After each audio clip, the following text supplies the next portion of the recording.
Franz কাফকার বিখ্যাত the metamorphosis. চলুন এক অদ্ভুত আর মর্মান্তিক রূপান্তরের এই অসাধারণ বিশ্লেষণটি শুরু করা যাক। ভাবা যায় বিংশ শতাব্দীর শুরুতে গ্রেগর সামসা নামের এক সেলসম্যান ঘুম থেকে উঠে দেখে সে এক বিশাল ভয়ঙ্কর পোকা। সবচেয়ে অবাক করা ব্যাপার কি, এমন ভয়ঙ্কর রূপান্তরের পরও তার মূল দুশ্চিন্তা ছিল কেবল অফিসে যেতে না পারা। গ্রেগরি ছিল পুরো পরিবারের একমাত্র উপার্জনক্ষম ব্যক্তি। কাজে না যাওয়ায় বস বাড়িতে এসে তাকে দেখে ভয়ে পালিয়ে যায়।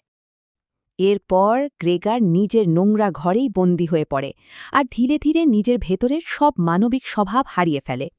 গ্রেগরের আয় বন্ধ, তাই টিকে থাকার জন্য হতভাগ পরিবারটিকে বাধ্য হয়ে খুব দ্রুত নতুন কাজের সন্ধান করতে হয়। শুরুতে বোন গ্রেটা সহানুভূতি দেখালেও পরে বিরক্ত হয়ে ওঠে, আর বাবা তো গ্রেগরের প্রতি রীতিমতো আক্রমণাত্মক হয়ে যান। একদিন রাগের মাথায় বাবা একটা আপেল ছুঁড়ে মারেন। এতে আঘাত পেয়ে ওই করুণ প্রাণীটা চিরস্থায়ীভাবে দুর্বল হয়ে পড়ে। বাড়তি আয়ের জন্য পরিবারটি ঘর ভাড়া দেয়, কিন্তু গ্রেগর হঠাৎ ভাড়াটিয়াদের সামনে চলে আসায় বড়সড় এক বিপর্যয় ঘটে। সবার সামনে এই অপমানজনক ঘটনা পরিবারের ধৈর্যের বাঁধ একেবারেই ভেঙে দেয়।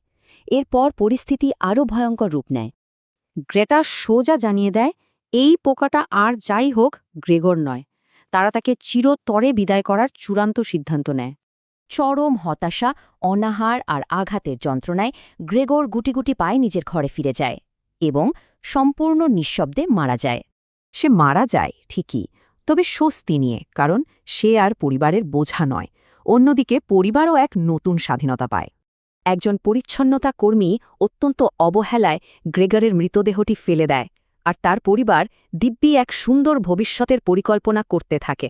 গল্পের এই সমাপ্তি কিন্তু চরম বিচ্ছিন্নতা আর অমানবিকীকরণের এক ধ্বংসাত্মক এবং মর্মান্তিক পরিণতি আমাদের চোখের সামনে তুলে ধরে। কি অদ্ভুত পরিহাস!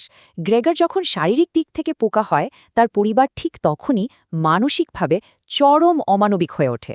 কাফকার এই মাস্টারপিস শেষে একটা বড় প্রশ্ন রেখে যায়, এই অ্যাপার্টমেন্টের আসল দানব কি পোকাটা নাকি অন্য কেউ?